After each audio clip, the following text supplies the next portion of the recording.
Okay, chapter 14, the fatal word.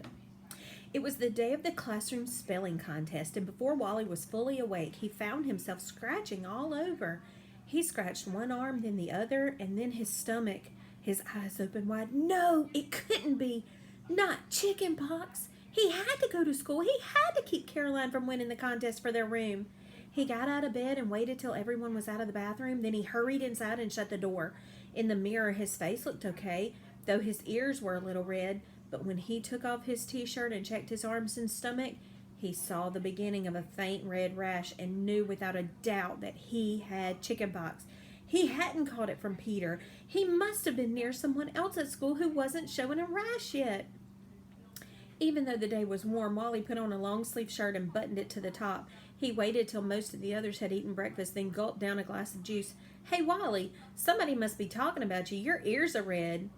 Probably old Caroline, said Jake, figuring how she can get Wally to clean that toilet for her at the police station. Get us in even more trouble than we are. Peter came into the kitchen just then. Guess what, Wally? My pox is all gone. And guess what else? Mom thought maybe I could clean out my closet while I was home, but she didn't make me do it after all. Lucky you, said Wally. When are you going back to school? Soon, Mom says. All the way to school, Wally lagged behind the others so that no one would notice his ears. Not until he took off his jacket, that is, and took his seat in front of Caroline. Wally, she whispered from behind. You must have done something really, really embarrassing because your ears are red. Wally said nothing. You're not running fever, are you? Caroline continued. Wally shook his head. Caroline poked him in the back with her ruler. You're not sick, are you, Wally? She asked. And then, before he could answer, she said, You don't have chicken pox, do you? Wally turned his head to one side. Hush, he whispered over his shoulder. And she did. Wally was afraid that Caroline would raise her voice and tell the teacher that he should be home in bed, but sometimes even Caroline was known to do the right thing. Or perhaps she didn't want anyone to be angrier with her than Wally and his brothers were already. Miss Applebaum's face looked like Christmas. There was something to be nothing she liked as much as a good test or a pop quiz or a multiplication contest or a spelling bee. All right, class, this is the day we've all been waiting for. Was she nuts, Wally thought? This morning we will have a spelling contest in this room to see which of you gets to represent our class in the county contest.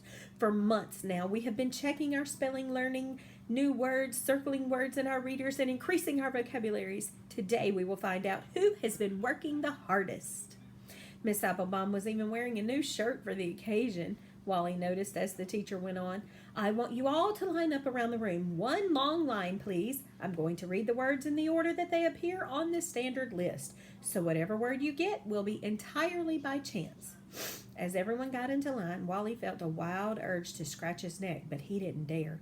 He chose a place by the doorway and slowly scraped his back against the doorframe. Are you ready? Miss Applebaum called from her desk. Ready, a few students said, Caroline among them. Not ready, a few kids said. All right, I'll start on my left. You will each get a different word. If you don't spell it correctly the first time, you are out of the contest and may take your seat. Several students laughingly tried to slip into their seats before the contest even began, but the teacher made them get back in line. Now, take your time. Listen carefully to the word. Try to visualize it in your mind. You may ask to have it repeated, and you may ask to have it used in a sentence. Here we go. Wally itched all over. Even the bottoms of his feet itched. The teacher turned to the large girl at the front of the line. Okay, Emily, you seem to be first. The word is squirrel. The girl blinked. Then she took a deep breath. Her arms straight down by her side. S-Q-U-E-R-R.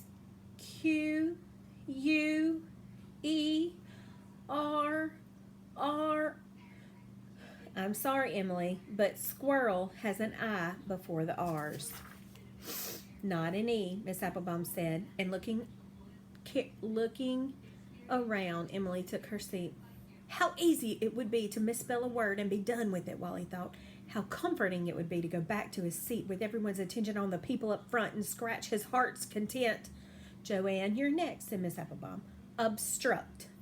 Each time the teacher said a new spelling word, Caroline whispered a soft, I know it. Even though it wasn't her turn, she made Wally sick.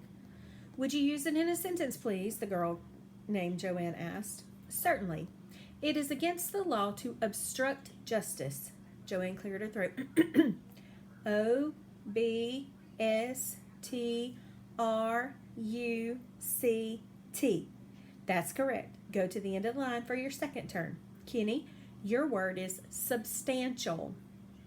Kenny spelled his word correctly and took his place behind Joanne. As the words went on, the line moved forward slowly. A student either took his place at the end or sat down. There were 2 students in front of Wally. His neck itched, his toes itched, even his eyelids seemed to itch. When the 2 girls in front of him missed their words, Wally was next. Miss Applebaum smiled at him. Wally, your word is anonymous. Anonymous, thought Wally. How come one kid gets squirrel and I get anonymous? Well, when would he ever use a word like that? Still, he was sure he'd seen it on paper. Would you use it in a sentence, please? He asked. Of course. The man who gave the donation wishes to remain anonymous.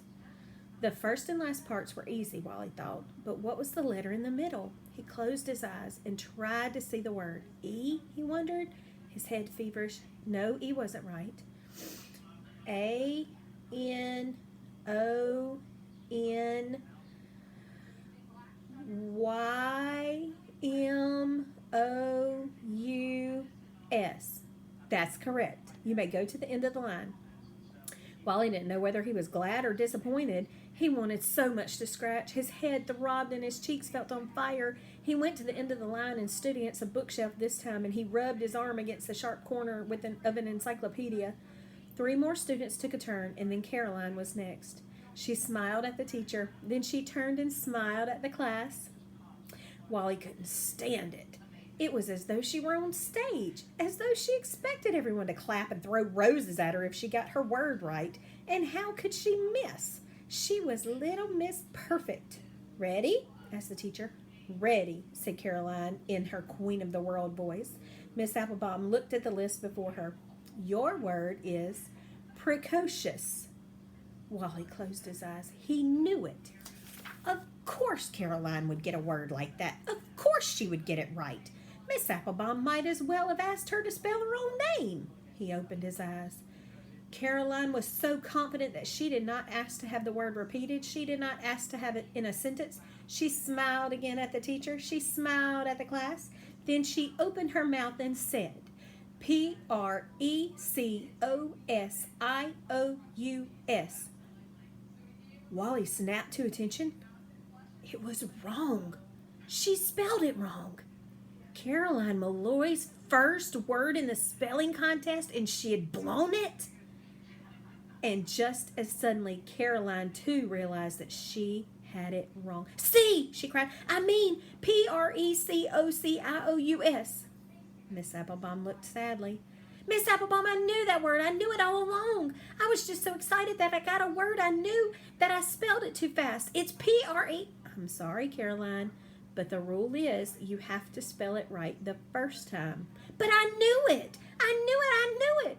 Sit down, somebody said. But I knew it, she kept repeating with tears in her eyes. Take your seat, Caroline. The next girl correctly spelled sergeant, accompanied by soft wails from Caroline in the second row. Wally stuck it out to the end. He correctly spelled abruptly and beneficial, and then he was the last one left. Class, let's have a big round of applause for our 4th grade winner. Wally Hatford will go to the county spelling contest for our grade. Everyone clapped, all but Caroline. She had her face buried in her arms, and every now and then her shoulders gave a little shudder. Wally raised his hand. May I go to the restroom, he asked. Of course, said the teacher. He walked stiffly from the room, feeling really sick. He went down the hall to the boys' restroom and shut himself in a stall, and then he scratched and he scratched and he scratched. Chapter 15 is called Clean and Beautiful.